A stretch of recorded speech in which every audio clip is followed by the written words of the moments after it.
হ্যাঁ রাজুদা না, ও রাজুদা। আরে ভাই বল। হ্যাঁ মাঠে আসলাম, অনেকদিন তো ওঠা হচ্ছে না। এগুলো কি হচ্ছে? জাস্ট মাইন্ড সেট আপ আর নিজের বডি ফিটনেসটা আবার তুলে ধরার চেষ্টা করছি। তো তুই সকালবেলা? আমি এই তো হাঁটতে হাঁটতে আসলাম, এসে দেখলাম যে রাজুদা মাঠে দৌড়াদৌড়ি করছে।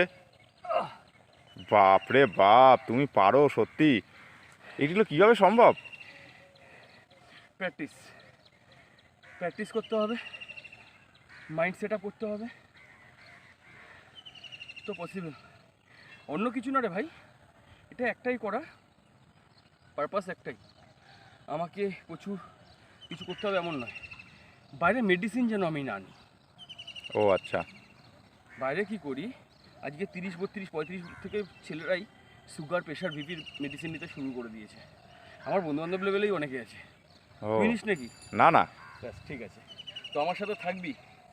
মেডিসিন আমি নেবো না ভাই, ও মানে ওপরার কাছে কমিটমেন্ট করেছি, মাঝখানে ভুলে গেছিলাম বোধ হয়। এই যে ভোলেনাথ, আমি মেডিসিন ছাড়া আমাকে বাঁচি না না। এটা ভালো জিনিস, আমিও শুনেছি নাকি সকালবেলা মাঠে আসলে খুব ভালো থাকা যায় আর কি, এটা আমিও শুনেছিলাম। তো ভিডিও করছিস যখন, লাইনটা ধর, চল দেখি তাহলে আমার কিছু এক্সারসাইজ দেখাই। হ্যাঁ রাজুদা দেখাও তাহলে। যারা দেখছেন আমাদের ভিডিও হুম। তাদের কাছে বলছি, আমাদের সঙ্গে থাকবেন, অ্যান্ড আমরা চেষ্টা করব রেগুলার মানুষকে সজাগ করার জন্য যা যা করণীয় আছে সেগুলো করার।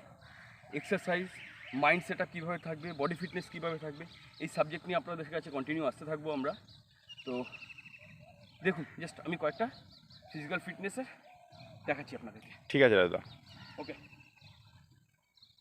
রাজুদা হুম। তাহলে প্রথম দিন কি করা যায়, মানে আমি যদি প্রথম দিন আসি তোমার ওখানে, তোমার এখানে এসে কি শিখবো? আজকে প্রথম দিনে জাস্ট আমাদের বডি পার্টসগুলো সব কটাকে সজাগ করা, হুম। এবং যাতে স্টার্ট করতে পারি। যেরকম আমি কয়েকটা স্টেপ দেখাচ্ছি। প্রথমে সবার ফার্স্ট আসবে মাথা থেকে, স্টার্ট করবো আমরা। প্রথমে জাস্ট ঘাড়টাকে আপ ডাউন, ডায়ে বায়ে,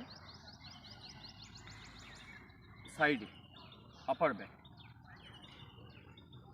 3 বার ফ্রন্ট, 3 বার ব্যাক। আচ্ছা, এরকম করতে গিয়ে কারো যদি ঘাড়ে ব্যথা থাকে, যেমন আমারই একটু হালকা ঘাড়ে ব্যথা আছে, তো আমি কি জোরে করতেই হবে বা স্পিডে করতে হবে? যেটুকুতে কমফোর্ট থাকবে সেটুকুই করবে। আচ্ছা করবে, জাস্ট নিজের হাতটাকে একটু ফ্লেক্সিবল করে নাও। সারাদিন কাজ করতে হয় যাতে এই দুটো স্ট্রেংথ থাকে। নিজের কোমরটাকে একটু দুলিয়ে নাও, যাতে কোমরের কোনো পেইন যদি থাকে সেটা সলিউশন হয়। আচ্ছা, just up down, up down. এটা তো টোটালি ফ্রি হ্যান্ডের মধ্যে পড়ছে না? পুরো ফ্রি। আচ্ছা এখন জাস্ট আমি দেখাচ্ছি স্টার্টিং কীভাবে করতে হয়। আর কোনো এক্সারসাইজ করার আগে পাটাকে জাস্ট একটু ঘুরিয়ে নেওয়া, যাতে আমার কোনো রকমভাবে পায়ে চোট না লাগে। হঠাৎ করে আমরা মাঠে গিয়ে দৌড়ানো শুরু করে দিই, ঠিক নয়। তো জাস্ট পাটাকে একটু কমফোর্টলি তার এক্সারসাইজটাকে নিয়ে নাও, একটু টেনে নাও, এটুকুই বলবো, এটুকু চেষ্টা করো। তারপর আমার আদার্স এক্সারসাইজে যাও, আমি বেশি দেখালাম না। তো জাস্ট ঠিক আছে। আজকে আমার এক্সারসাইজের মধ্যে একটাই দেখাচ্ছি।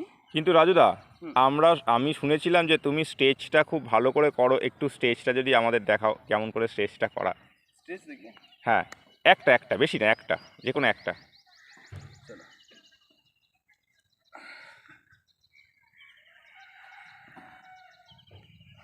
ওয়াও, কি করে পসিবল হচ্ছে, এটা সম্ভব কি করে?